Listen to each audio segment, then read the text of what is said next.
नमस्कार,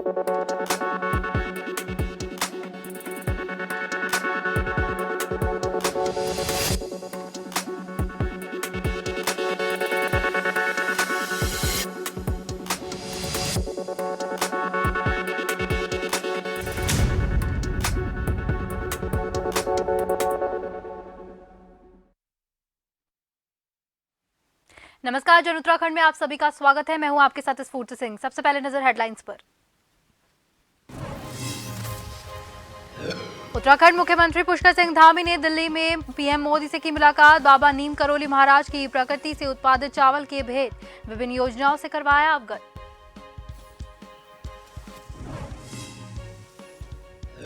आज से सावन मास की हुई शुरुआत। हरिद्वार में पहले दिन डीएम और एसएसपी ने हर की पौड़ी पर गंगा की पूजा अर्चना की।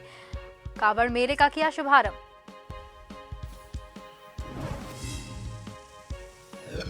सीएम धामी का 2 साल का कार्यकाल पूरा। 2 सालों में करना पड़ा कई चुनौतियों का सामना। कई बड़े अहम फैसले लिए। कांग्रेस ने विफलता का बताया कार्यकाल।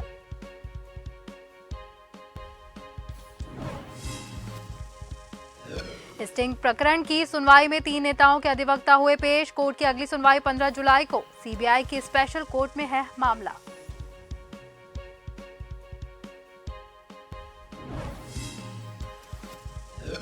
और अंकिता भंडारी हत्याकांड में नया मोड़। परिजनों ने सरकारी वकील को बदलने की मांग की। नहीं बदलने पर उपवास पर बैठने की चेतावनी।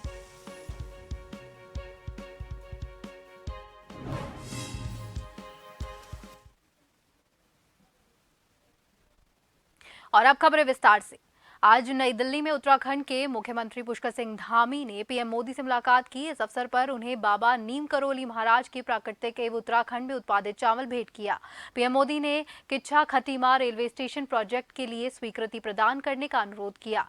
गिफ्ट सिटी की तर्ज पर उधम सिंह नगर में 3000 एकड़ भूमि पर नया शहर बसाने और सेंट्रल विस्टा की तर्ज पर पीपीपी मोड में एडमिन सिटी की स्थापना के लिए स्वीकृति प्रदान करने का भी अनुरोध किया गया। साथ ही इंडस्ट्रियल पार्क के लिए 410 करोड़ अवमुक्त किए जाने और राज्य की अर्थव्यवस्था के लिए महत्वपूर्ण infrastructure project Dehradun Tehri tunnel परियोजना और पंतनगर एयरपोर्ट के विस्तारीकरण की परियोजनाओं में तेजी लाने के लिए प्रधानमंत्री से आवश्यक दिशा निर्देश के लिए अनुरोध किया।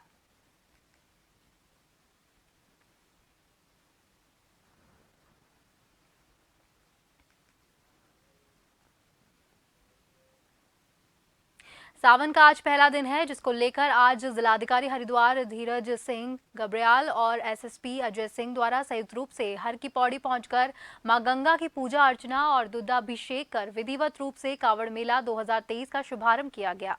उक्त अवसर पर जिलाधिकारी और एसएसपी सहित शासन प्रशासन के विभिन्न अधिकारी द्वारा गंगा जल लेने हर की पौड़ी पहुंचे और कांवड़ियों को पेयजल की बोतलें और फलाहार वितरित कर सकुशल यात्रा की शुभेच्छा प्रकट की। कार्यक्रम के दौरान गंगा सभा के प्रतिनिधि और कई गणमान्य व्यक्ति उपस्थित रहे।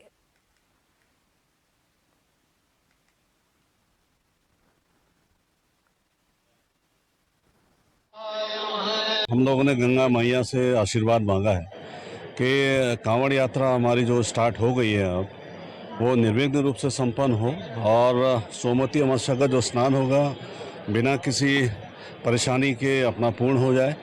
और इसके लिए पुलिस और प्रशासन की ओर से हमेशा की बात ही एक परंपरा रही है, जब भी कांवड़ यात्रा शुरू होती है तो हम लोग अपना पूजा अर्चना यहाँ पे हर की पैड़ी में करते हैं। और मुझे पूर्ण विश्वास है कि जितने भी कांवड़ी आएंगे, जिस मनोभाव से आएंगे, जिस जो कामना उनकी होगी तो वो पूर्ण हो और हमारी यात्रा भी सफल हो। कांवड़ यात्रा की शुरुआत आज विधिवत हो गई है गंगा सभा के द्वारा। इसमें यहाँ पर आयोजन भी किया गया, यहाँ जिसमें पुलिस प्रशासन, पैरामिलिट्री फोर्सेस और सभी अधिकारीगण जो है इसमें यहाँ पर शामिल हुए। और चूंकि इतनी बड़ी यात्रा है तो कहीं ना कहीं माँ गंगा का आशीर्वाद, भोले की आशीर्वाद, सबके आशीर्वाद की आवश्यकता है। साथ ही साथ जो हमारे लोग हैं पुलिस प्रशासन से जुड़े हुए हैं, सबको एक सामूहिक पूजा करने से एक जो भावना आई है और सब लोग मिल के काम करेंगे, पूरी उम्मीद है कि सकुशल कांवड़ मेला संपन्न होगा। गंगोत्री धाम में शिव भक्तों की संख्या हर दिन बढ़ती जा रही है। कावड़ यात्रा से दूर दूर से शिव भक्त गंगोत्री धाम और मां गंगा का उद्गम स्थल गोमुख से जल भरकर अपनी पैदल यात्रा शुरू कर रहे हैं। और वहीं बात की जाए कावड़ के लिए जगह जगह विशाल भंडारे की उचित व्यवस्था भी देखी जा रही है। और वहीं हर वर्ष की तरह जिलाधिकारी अभिषेक रोहिल्ला ने स्वास्थ्य विभाग की टीम 4 एम्बुलेंस वाहन गंगोत्री राष्ट्रीय राजमार्ग पर कावड़ियों की स्वास्थ्य संबंधी जाँच के लिए तैनात की है, जिससे कावड़ी को कोई दिक्कत नहीं हो सके।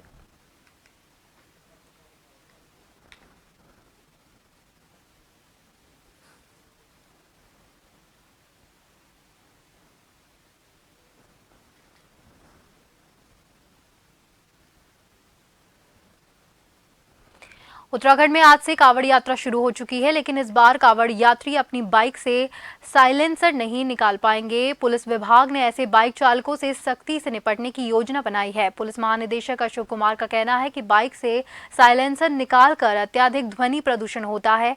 उन्होंने अधीनस्थों को निर्देशित किया है कि ऐसे चालकों की बाइक बॉर्डर पर ही सीज कर दी जाएगी।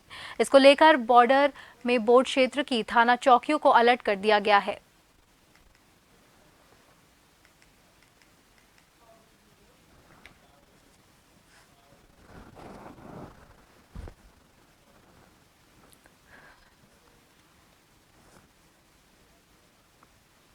कावड़ यात्रा को लेकर उत्तराखंड पुलिस अलर्ट हो चुकी है। डीजीपी अशोक कुमार ने सभी जिम्मेदार अधिकारियों को सख्त दिशा निर्देश दिए हैं। पूरे कावड़ मेले को 12 सुपर जोन, 33 जोन और 130 सेक्टर में डिवाइड किया गया है।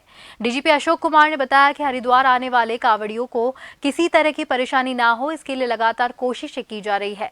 साथ ही संबंधित अधिकारियों को संयम के साथ में ड्यूटी करने के निर्देश दिए गए।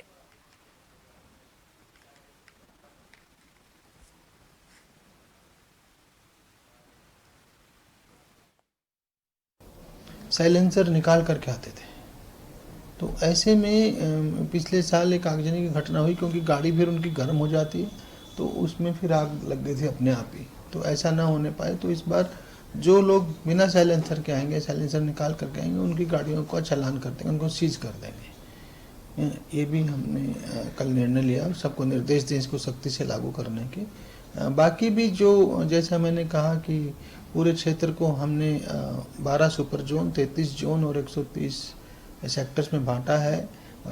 8000 से भी अधिक पुलिस बल तो हरिद्वार में ही लगा है। बाकी इधर मुनि की रेती और लक्ष्मण झूला में भी 2000, तो करीब 10,000 का फोर्स हमारे पूरा कांवड़ मेला के प्रबंधन में लगा हुआ है।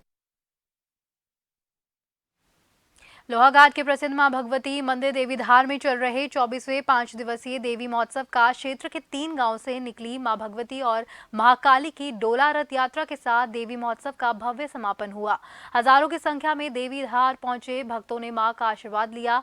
क्षेत्र के कालीगांव, डेसली और रायनगर चौड़ी में मां भगवती और मां महाकाली अपने रथ में सवार होकर भक्तों ने रस्सों के सहारे डोलों को ऊंचे नीचे कठिन दुर्गम पहाड़ी रास्तों से मां के जयकारे लगाते हुए मां के डोलों को मां भगवती मंदिर देवीधार तक पहुंचाया। मंदिर पहुंचकर डोलों ने मंदिर की परिक्रमा की और मां भगवती और महाकाली ने भक्तों को आशीर्वाद दिया। आज बताना चाहूँगा कि 24वें देवी महोत्सव के आज पंचम दिवस में हमारे अभी कलीगांव चौड़ी डेस्टी में डोलू की तैयारी शुरू हो गई है। आज मां भगवती के 3 रथ यहाँ पाएंगे, कलीगांव, चौड़ी और डेहली से मां भगवती, मां काली और साथ साथ 33 कोट देवी देवताओं के गण उसमें शामिल होते हैं। सबसे आगे आगे हमारा बिल्वा देव चलेंगे, उसके बाद हमारे देवी के गढ़ चलेंगे और सभी देवताओं के साथ साथ मां भगवती रथ में विराजमान देते हुए अपने भक्तों को आशीर्वाद देते हुए पीछे से महिलाओं के द्वारा अपने गायन के माध्यम से, गीत के माध्यम से हम वो माँ से कहते हैं कि हम तेरे दरबार में आ रहे हैं। कहते हैं खोल दे माता, खोल भवानी, धार में केवाड़ ला। उत्तराखंड में मुख्यमंत्री के रूप में पुष्कर सिंह धामी ने 2 साल का कार्यकाल पूर्ण कर लिया है। मुख्यमंत्री के रूप में सीएम धामी को 2 सालों के कई चुनौतियों का सामना करना पड़ा और इन चुनौतियों के बीच उन्होंने कई बड़े फैसले भी लिए, जिनका दूसरे राज्य भी अनुसरण कर रहे हैं। भाजपा प्रवक्ता हनी पाठक का कहना है कि धामी सरकार ने 2 साल के दौरान अभूतपूर्व फैसले लिए हैं। वहीं कांग्रेस प्रवक्ता गरिमा दसोनी ने धामी के 2 वर्षों के कार्यकाल को विफलताओं का कार्यकाल कहा है। बहुत बड़ा जीरो पूरी तरह से विफलता के 2 साल के रूप में मैं इसको देखती हूँ। पुष्कर सिंह धामी जी खुद बताए, समाज को बांटने और तुष्टीकरण के अलावा उन्होंने स्वयं की कोई नीति इन 2 सालों में बनाई हो जो राज्य हित में हो, जनहित में हो। महिला वर्ग के लिए, युवा वर्ग के लिए, किसानों के लिए, व्यापारियों के लिए, मजदूरों के लिए कोई ऐसी नीति है जो धामी जी ने बनाई है इन 2 सालों में? सारी केंद्र की नीतियों पर अपनी वैतरणी पार करने की कोशिश धामी जी लगातार करते नजर आए। धर्मांतरण कानून ले लीजिए या लव जिहाद, लैंड जिहाद या यूसीसी ले लीजिए, ये सिर्फ और सिर्फ शिगुफा भर है। मैं पहले भी कह चुकी हूं कि जैसे ही केंद्र सरकार का यूसीसी आएगा, धामी जी का यूसीसी रद्दी की टोकरी में चला जाएगा। फिर पता नहीं क्यों बेजा इतनी एक्सरसाइज की जा रही है, जनता की आंखों में भी धूल। उत्तराखंड के बहुचर्चित स्टिंग प्रकरण में सीबीआई स्पेशल जज धर्मेंद्र सिंह अधिकारी के कोर्ट में पूर्व सीएम हरीश रावत समेत 3 नेताओं के अधिवक्ता पेश हुए। इस दौरान विधायक उमेश मिश्रा ने अधिवक्ता कोर्ट में पेश नहीं हुए, जिसके बाद कोर्ट ने मामले की सुनवाई के लिए 15 जुलाई की अगली तारीख तय की है। सभी को 15 जुलाई को अपना जवाब दाखिल करना होगा।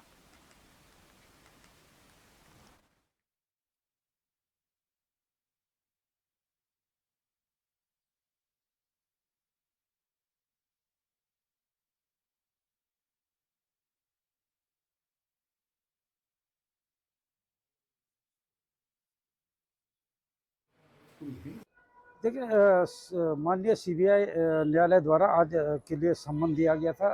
जो इस स्टिंग प्रकरण में जो सीबीआई जांच चल रही है उसके लिए सम्मन भेजे गए थे। तो आज की तारीख नियत की गई थी, तो 11 बजे प्रार्थना पत्र पर सुनवाई है। हमने स्थगन करने के लिए केस की अन्य तिथि दी है, उसके लिए एक प्रार्थना पत्र दिया था माननीय हरीश रावत जी की तरफ से, हरीश जी की तरफ से।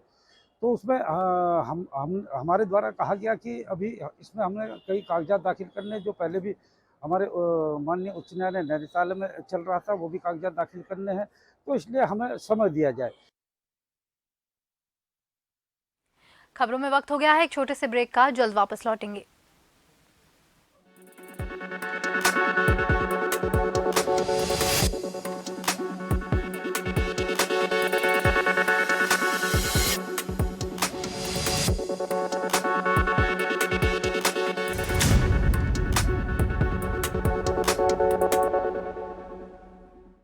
निर्धारित जगहों पर पार्किंग ना करके सड़क किनारे इधर उधर गाड़ी पार्क करने के कारण अक्सर ऐसे जाम लगते हैं जिससे बेवजह लोगों को परेशानी होती है। इसी तरह सड़कों पर रैश ड्राइविंग और ओवर स्पीडिंग भी एक बड़ी समस्या है। यातायात संबंधी नियम कानूनों का पालन नहीं करने पर जहां एक ओर वाहन सवार और सड़क पर चलने वाले अन्य लोगों का जीवन खतरे में बना रहता है, वहीं दूसरी ओर नियम तोड़ने पर कानूनी कार्रवाई का सामना भी करना पड़ता है। इसलिए ये बेहद जरूरी है कि वाहन चलाते समय आप इन बातों का ध्यान अवश्य रखें। वाहन चालक के पास वैध ड्राइविंग लाइसेंस हो। दुपहिया वाहन चालक और सवार हेलमेट अवश्य पहने। चौपहिया वाहन चालक और सवार सीट बेल्ट अवश्य लगाएं। वाहन चलाते समय मोबाइल का प्रयोग कभी ना करें। तेज ड्राइविंग ना करें और अपनी लेन में ही चलें। ट्रैफिक सिग्नल और संकेतों का पालन करें। निर्धारित जगहों पर ही पार्किंग करें। नशा करके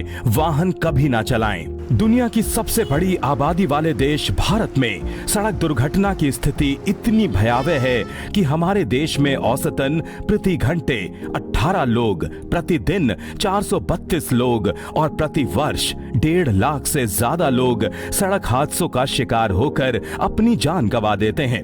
इन आंकड़ों को कम करने के लिए सड़क और यातायात सुरक्षा को लेकर सरकार के प्रयासों के साथ साथ जनता की भागीदारी भी अति आवश्यक है। याद रखिए, हर एक जीवन कीमती है और सड़क पर यात्रा कर रहे प्रत्येक व्यक्ति का इंतजार कोई ना कोई घर पर कर रहा होता है। इसीलिए एक जिम्मेदार नागरिक बने, यातायात के नियमों का पालन स्वयं भी करें और दूसरों को भी प्रेरित करें। स्वयं सुरक्षित रहें, दूसरों को भी सुरक्षित रखें। यातायात पुलिस विभाग उत्तराखंड सरकार द्वारा जनहित में जारी।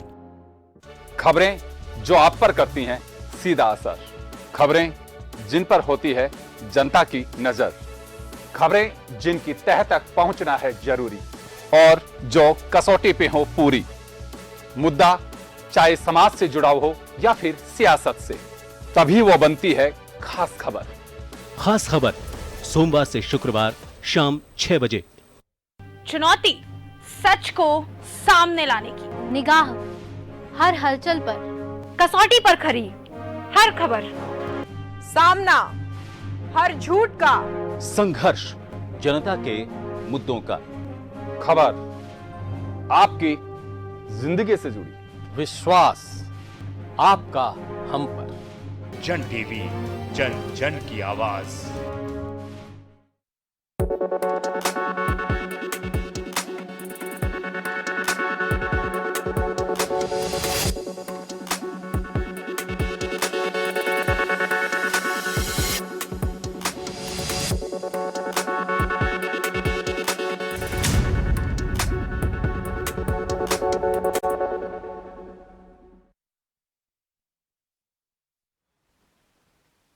ब्रेक के बाद एक बार फिर से आप सभी का स्वागत है। बढ़ते अगली खबर की ओर।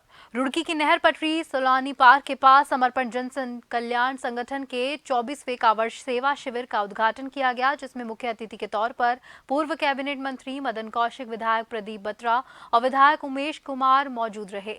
इस दौरान पूर्व कैबिनेट मंत्री मदन कौशिक ने कहा कि कांवड़ यात्रा श्रद्धा और भक्ति की यात्रा है। इसमें शिव भक्त कांवड़िये जज्बे और भाव के साथ गंगा जल उठाते हैं।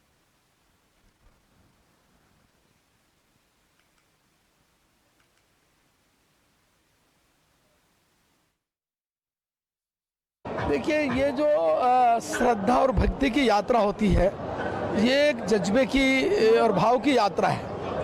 और उस यात्रा के मध्य में जब सामाजिक संगठन आगे आकर और उन सारे जज्बाई, उन सारे भक्तों को, उन सारे आस्था के लोगों को सेवा भाव करते हैं, चाहे वो मेडिकल के रूप में हो, चाहे वो भोजन के रूप में हो, चाहे उनके ठहरने के रूप में हो, ये बहुत बड़ा काम है। इसके लिए मैं जितने संगठन इस काम को कर रहे हैं सबको बधाई, शुभकामनाएं देता हूँ। समर्पण द्वारा हर वर्ष की भांति इस वर्ष भी एक विशाल भंडारा यहाँ पे लगाया गया है। कांवड़ यात्रा शुरू हुई और कांवड़ी आने शुरू हुए हैं। आज पावन सावन का पहला सोमवार है और सभी यात्रियों की यात्रा मंगल में हो, सभी गंगा जी और अपने गंतव्य की ओर जाएं। इन यात्रियों के लिए ये भंडारे बहुत बड़ा काम करते हैं। सभी यात्री जो है इसमें आराम करें, भोजन ग्रहण करें और दवाइयों की उपलब्धता यहाँ पर है, डॉक्टर यहाँ पर उपलब्ध हैं।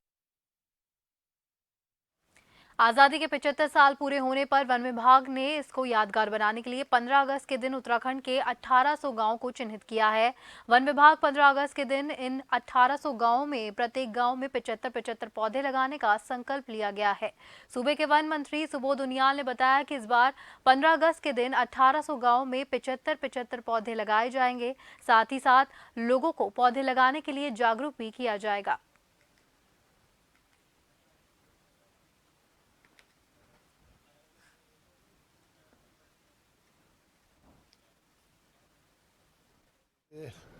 जो हम लोगों का प्लान है कि हम 1800 गाँव में 75 पेड़ प्रति गांव लगाकर उसको सेलिब्रेट करने का जो भारत सरकार की, जो केंद्र सरकार के दिशा निर्देश है, उसका पालन करेंगे।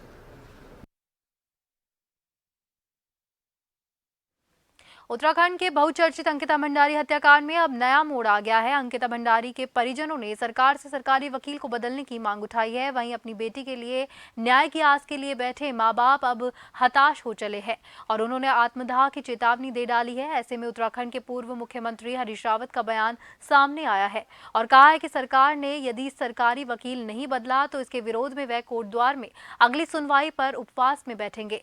पूर्व सीएम ने इस बयान पर भाजपा के प्रदेश प्रवक्ता हनी पाठक के हरीश रावत पर तंज कसते हुए कहा कि हरीश रावत लगातार अकेले ही उपवास करते हुए नजर आते हैं और जहां भी चुनाव में खड़े हुए लगातार उन्हें हार का सामना करना पड़ा, इसलिए उनका नाम हारदा पड़ा है।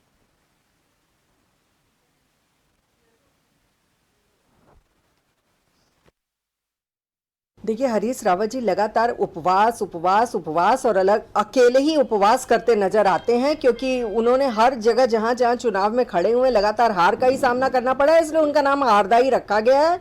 और दूसरी बात मैं कहना चाहूंगी कि अकेले ही अकेले ही कांग्रेस में खड़े रहते हैं, उनके साथ उनके कार्यकर्ता भी चार नजर आते हैं। और जहां तक अंकिता हत्याकांड का मामला है उस पर सरकार पैनी नजर बनाए हुए, इसीलिए फास्ट ट्रैक कोर्ट में मामला भी गया हुआ है। और जहां तक उनके परिजनों का सवाल है उस पर मुख्यमंत्री जी लगातार अपनी दृष्टि बनाए हुए हैं और जल्द ही एक अच्छा फैसला निकलकर सामने आएगा। आदरणीय हरीश रावत जी ने कहा है कि अगर अगली सुनवाई तक जो है अंकिता के माता पिता की मांग को पूरा नहीं किया जाता, वहां पर जो है वकील को नहीं बदला जाता जो सरकारी वकील हैं, तो निश्चित तौर पर हरीश रावत जी धरने पर बैठेंगे और सरकार को चेताने का काम करेंगे, जगाने का काम करेंगे। और बेटी के पक्ष में जो प्रदेश की मातृशक्ति और जनता चाहती है कि वीआईपी का नाम उजागर हो, वीआईपी का बदबूदार चेहरा सामने आए, वो सामने आना चाहिए।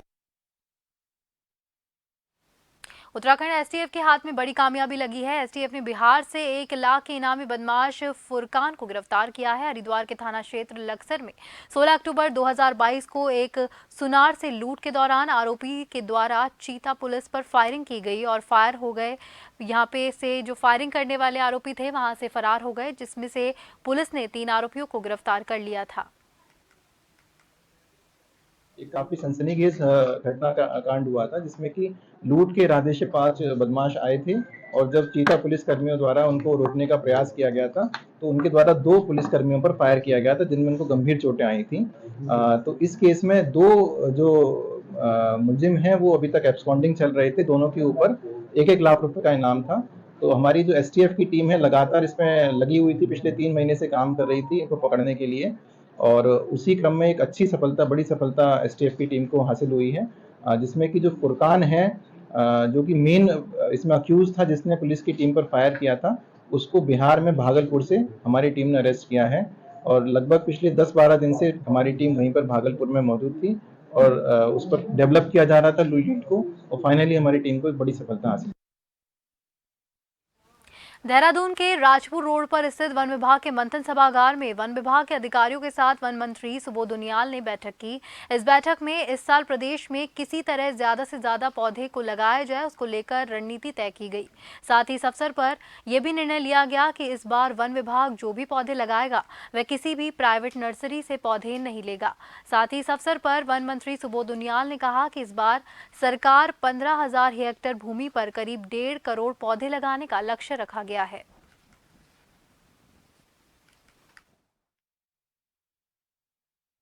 प्लांटेशन वन विभाग की एक किस्म से स्पाइन है। आप जब प्लांटेशन करेंगे और उस पर सर्वाइवल रेट, क्योंकि आज की तारीख में सुधार हुआ है, जो विगत 2 वर्षों में 44% का सर्वाइवल रेट था वो 54% हुआ है। और इसको हमको और बढ़ाने की आवश्यकता है। इसी को देखते हुए हम लोगों ने इसको एक इंसेंटिव से जोड़ा है कि जो भी डिवीज़न जितना ज़्यादा सक्सेस रेट देगी उस हिसाब से प्रदेश में उस डिवीजन को अवार्ड करने का काम करेंगे। क्योंकि हम लोग तकरीबन 1.5 लाख हेक्टेयर पे 15,000 हेक्टेयर पे 15,000 हेक्टेयर पे 15,000 जमीन पे हम करीबन 1 करोड़ 24 लाख के आसपास प्लांटेशन करने का इस बार का हमारा लक्ष्य है। समान नागरिक संहिता को लेकर कांग्रेस अभी वेट एंड वॉच की मुद्रा में बैठी है। कांग्रेस इसके ड्राफ्ट के सार्वजनिक होने का इंतजार कर रही है। कांग्रेस ने समान नागरिकता संहिता समेत स्थानीय मुद्दों को लेकर हर लोकसभा क्षेत्र में स्वाभिमान न्याय यात्रा निकालने का निर्णय लिया है। ड्राफ्ट सार्वजनिक होने पर संहिता के बिंदुओं का अध्ययन करने के बाद उसके प्रावधानों को लेकर कांग्रेस जनता के बीच जाएगी और संवाद करेगी। कांग्रेस ने इसी कड़ी में समान नागरिक संहिता समेत स्थानीय मुद्दों को लेकर हर लोकसभा क्षेत्र में स्वाभिमान न्याय यात्रा निकालने का निर्णय लिया है।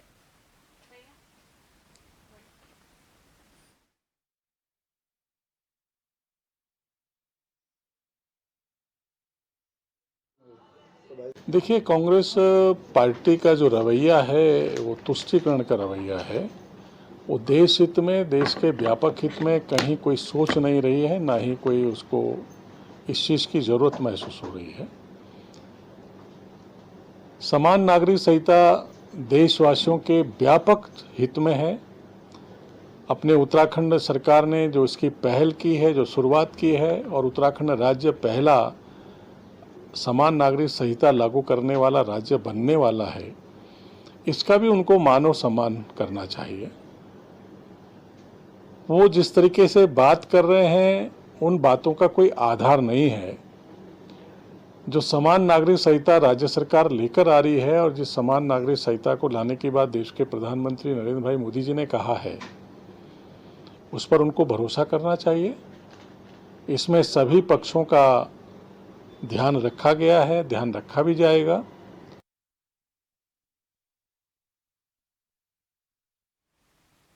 इसी के साथ जन उत्तराखंड में फिलहाल के लिए इतना ही। नमस्कार।